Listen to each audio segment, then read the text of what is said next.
CBDC in focus once again today, as Federal Reserve Chair Jerome Powell says there's a real need for improved crypto regulation. Last year, 40% were experimenting, and now it's 60%. The vast majority of central banks are exploring CBDC. Central bank digital currencies, there are hundreds, over 100 countries currently exploring in the exploration phase of launching a CBDC. I think that, there are a lot of reasons for the U.S. to get involved. Governments around the world are beginning to take interest in some of the utility cryptocurrencies provide. This has led several to start their own digital currencies, but many central banks are still researching the prospect of owning a central bank digital currency, CBDC. Max Keiser, an American financial broadcaster, now Bitcoin evangelist, speaks on the dangers of adopting CBDCs in place of cryptocurrencies like Bitcoin. Before you go on, take a second to subscribe and turn on the notification bell for all cryptocurrency updates. Now let's listen to Max Keiser on the subject of CBDCs. What I want to turn to is a thread from Sean Ono Lennon, where he looks at the dangers of a possible central bank digital currency. And it's really well written, so perfectly said that we're going to read out this whole thing. He says, you may not like Bitcoin, but the central banks of the world have noticed and are concocting their antidote, CBDCs. Inversely, the antidote to CBDCs is Bitcoin. Eventually, there will be only one choice between financial slavery to central authority or self-sovereignty through Bitcoin. So that's his first of a thread. What do you have to say about that, Max? Right.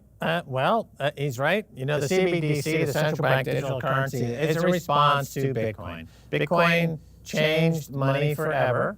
It disintermediated central banks. It disintermediated all payment systems.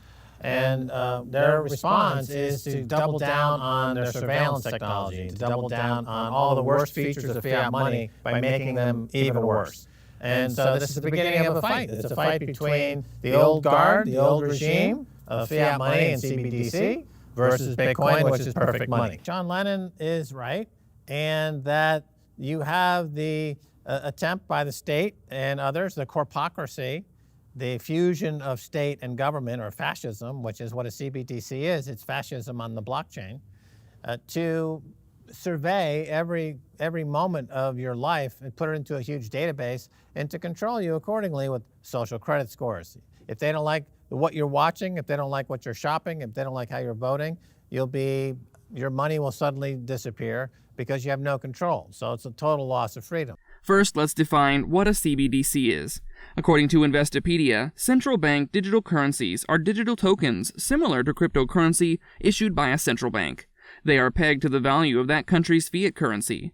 Essentially, CBDC are just the same as having a digital bank currency owned and regulated by the government.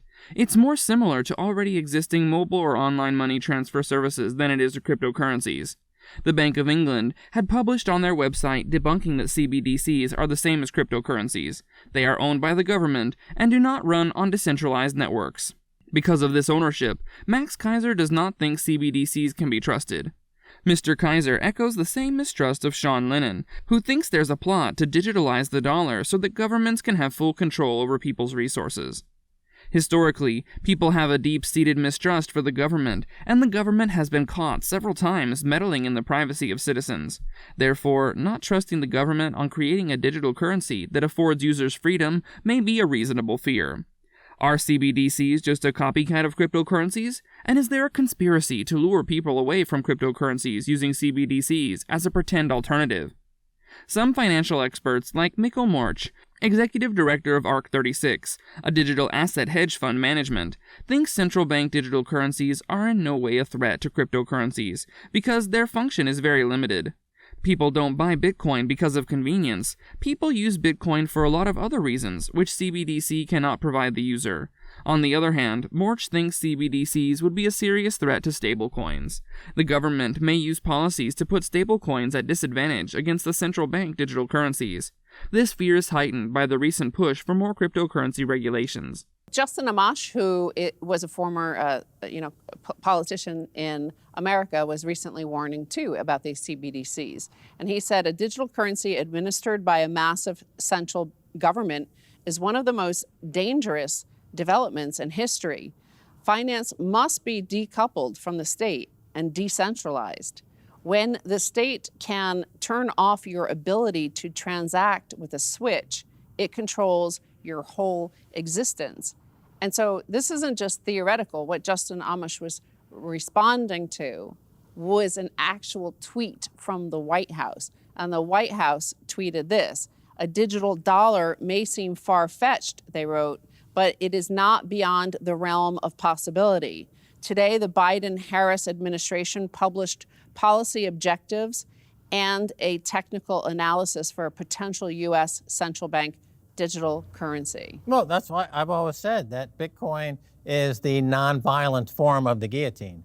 In other words, right before a major revolution, the elites got a little too uppity and they had to be dealt with. Now, Bitcoin is nonviolent. Bitcoin simply replaces the tool of their terrorism, fiat money, for freedom and individual sovereignty. And so we can look forward to something similar historically. All the wheels of history tend to turn similarly every cycle, and that's what we have to look forward to next. And now we have Bitcoin. That's what I was going to say, is like, you remember Michael Saylor had mentioned that all your models are broken, but the problem for these academics and these think tanks and the mainstream media and the unelected officials that run many of the global institutions is that they still operate in the model mindset.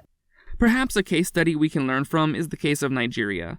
In 2020, the government of Nigeria banned cryptocurrencies in the country. At that time, Nigeria was ranked number 6 globally in the adoption of cryptocurrencies. To clamp down on cryptocurrency users, the government had instructed the central bank to clamp down on accounts that had transactions with any cryptocurrency exchanges. Shortly after the ban, Nigeria introduced its state-owned digital currency, named e-Naira. So far, the e-Naira has been a failed project with no reasonable adoption.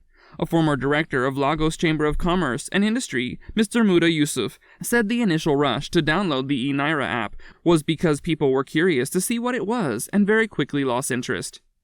CBDCs have proven to be unpopular so far because it does not solve any problem that has not been solved by already existing payment systems, so cryptocurrency users may not accept its adoption anytime soon.